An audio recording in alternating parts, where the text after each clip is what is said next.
আমাদের সমাজে কেউ কেউ এটা বলার চেষ্টা করে যে কোরআন না বুঝে পড়লে সওয়াব হয় না।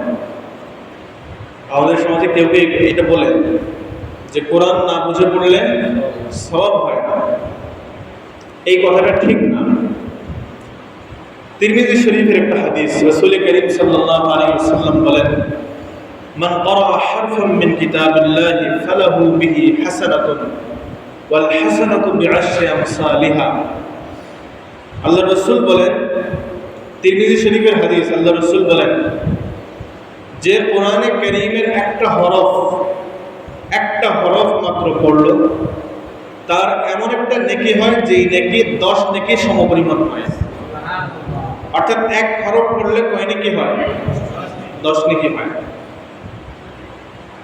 এরপর আল্লাহ রাসূল উদাহরণ দিতে গিয়ে বলেন, লা আকুলু আলিফ লাম মিম হারফুন লাকিন আলিফুন হারফুন ওয়া লামুন হারফুন ওয়া মিমুন হারফুন। আল্লাহ রাসূল বলেন যে আমি এই কথা বলছি না যে আলিফ লাম মিম এই পুরোটা মিলে একটা হরফ, এটা বলছি না আমি, বরং আলিফ একটা হরফ, লাম একটা হরফ, মিম আরেকটা হরফ। আচ্ছা বলেন তো, এই হাদিসে আল্লাহ রাসূল কিসের ফজিলত বর্ণনা করছেন? কোরআন তেলাওয়াতের ফজিলত। একটা হরফ পড়লে 10 নেকি। কোরআন তেলাওয়াতের ফজিলত বর্ণনা করতে গিয়ে উদাহরণ দিয়েছেন এমন একটা জায়গার যেটার অর্থ কেউ জানে না। বুঝেন না মনে হয়? কোরআন তেলাওয়াতের ফজিলত বুঝাইতে গিয়ে এমন একটা জায়গার উদাহরণ দিয়েছেন যেটার অর্থ আল্লাহ রাসূল ছাড়া কেউ জানে না। তাহলে যারা বলে যে অর্থ না জানলে কোরআন তেলাওয়াতের সওয়াব হয় না, কথাটা কি ঠিক আছে? যদি ঠিক না হইতো তাহলে রাসূল তো এটা দিয়ে উদাহরণ দিতেন না। এমন একটা জিনিস দিয়ে উদাহরণ দিলেন যেটার অর্থ আল্লাহ রাসূল আল্লাহ ছাড়া কেউ জানে না।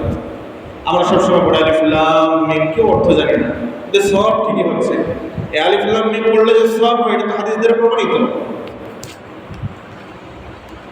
যারা এই কথা বলে তাদেরকে আল্লাহ সঠিক বুঝদান করুন। আমিন। যখন আমি আপনি বলবো কোরআনে কারীম পড়লে না বুঝে পড়লে সওয়াব হয় না, তখন এটার অর্থ কি দাঁড়ায় জানেন? এটার অর্থ দাঁড়ায় কোরআনে কারীম অন্যান্য কিতাবের মতো।